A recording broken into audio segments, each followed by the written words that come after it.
Um, really want to look at some positives at this point. I think a young team that came out and fought.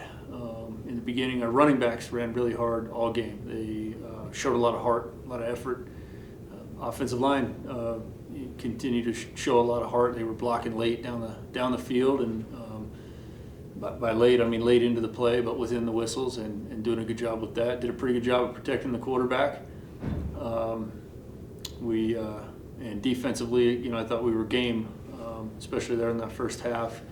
Coming out of the second half, I felt like the screen that they caught us in zero coverage when number 14 for them took it basically the whole way. I don't know, it was 65 or 75 yards, but it just broke I thought it not only broke the game open, but broke our spirit a little bit on defense. We really had a lot more mistakes after that point. I saw a different body language, different demeanor. That's my biggest concern going forward.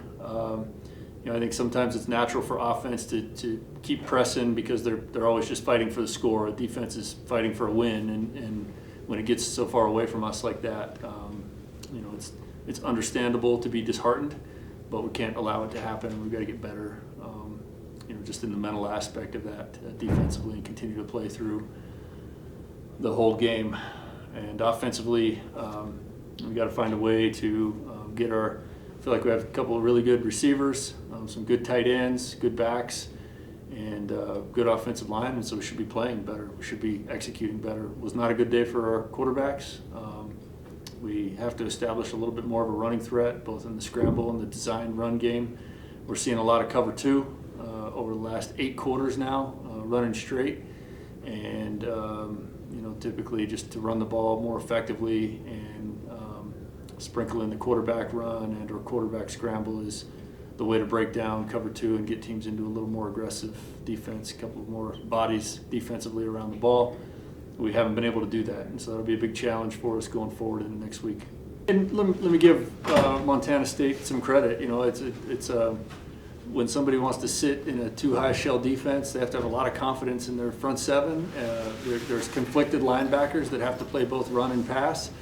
They did a really good job of that, and the game just had, it got to the point where we couldn't keep kind of going to the run game, which I thought was fairly efficient for us because the running backs were running so hard, and there were some holes there. But then we also, the clock was ticking, and we're down, down 20 points at half. And then, like I said, that first Montana State drive where they caught us in zero coverage, that was a backbreaker for us, and had to completely change the way we were playing offense. I think down 20 is not an ideal position to be in with 2 almost full quarters left, but it's still in a position where we can run and pass the ball and try to maintain some balance, try to get the defense sucked up to stop the run so we can try them over the top a couple times. But at that point, it really turned into, okay, well, we're down 27, and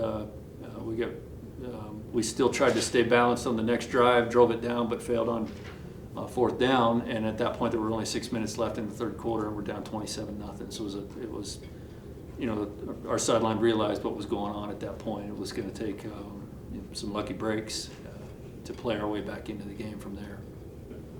I said it like this. I talked to Coach Hadley after the game, defensive coordinator, and he's, of course, distraught. And no defensive coordinator, it doesn't matter how it happens, you feel responsible, whether the players made a lot of mistakes. And we did, particularly in the secondary. I thought one other positive point was we came out and stopped the run. They had 68 yards rushing in the first half. That's not a good effort for Montana State, the way that they're built. We forced their quarterback to play quarterback, and he did. He beat us in man coverage. Not a lot of teams have been able to do that, so I credit them. And I thought we had a good game plan. Had we been kind of scoring and supporting each other and playing some complementary football, I think our defensive effort could have been good enough to win. But when you see Ohio State and Alabama play against each other, it might be a 35-38 game on a given Saturday, and we just weren't ready to do that as a team today. But I thought our defense may have been game, and several position groups we may have been game for that type of an effort. But we didn't play well enough at the quarterback spot, and we didn't coach well enough, particularly on offense, to get it done today. We've got to do a better job of finding a way to get the ball to what I feel like are Big Sky winning caliber playmakers. We've got it's a little bit of a challenging situation here. I think every coach would like to bring the team into a locker room and speak to the team. Our locker room's pretty far away from the field. Our the stadium is such that we don't require a lot of security guards, and so the parents kind of flow out on the field too right after the game, win or lose. And so we're, we've taken to kind of meeting in that tent area. It's somewhat cordoned off to where I can get the team in there and just give them a final thought. I want to make sure we're all looking at the game the same. Some of the guys had beaten me to it. There were some guys that were kind of, laughing about whatever, talking about something. Could have been anything. I don't know. And then quite a few of our guys kind of jumped on them and so this is embarrassing. We're better than this, and you guys got to take responsibility. And so at that point, I just chimed in and said, look, everybody deals with stuff differently. We're not going to point a lot of fingers right now.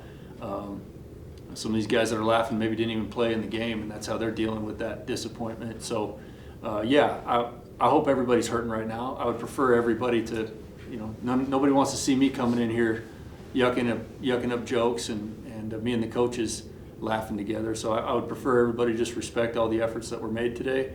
But let's also keep in mind, let's give each other some grace. We're all embarrassed, maybe dealing with that in some different ways. And as much as this hurts, exactly 1 week from now, we're going to have a game that means a lot to us. So we got to come back and prepare. I would really like for it just to be how it has been every Tuesday. Every Tuesday, the guys have come out and practiced hard. There have been some days where it was a little more spirited and they had maybe more fun with it. But I have not seen this team ever come out without an intention to prepare to win. This will be a new challenge. I mean, we haven't had a game like this. Every game has been close. Every game has been winnable. Every game is one of those where you can, if you choose to, it's not my style of coaching, but you can say, look, take away this play, we win. So many of them have come down to one play, two plays. This game was not a 1 or 2 play game. It wasn't any bad call by the official put us in a bad spot. It wasn't just one guy getting beat at any given moment. We got beat several times in critical moments defensively. We faltered on offense to an all-time level, especially in the first half, and could not, as coaches, find any type of adjustment to help our guys. And I felt like our guys were battling really hard. So that's the hard part that I've got to put on myself and our coaches is I'm more worried about us showing up with a good plan for the players on Tuesday than I am whether the players will show up and work hard. I think this game needed to happen to us. I'm not sure that if we keep replaying the game that there's going to be a vastly different outcome.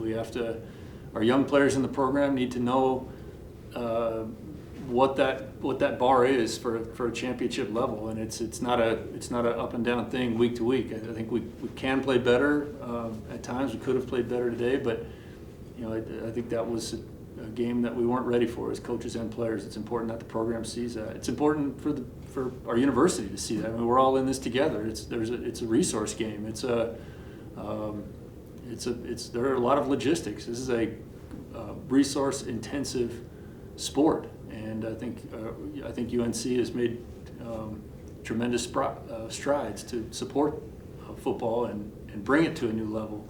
But it's important that we all, as a group, kind of take inventory every week and find out where we can get better. And I'm at the front of that. I got a lot of ways I can get better.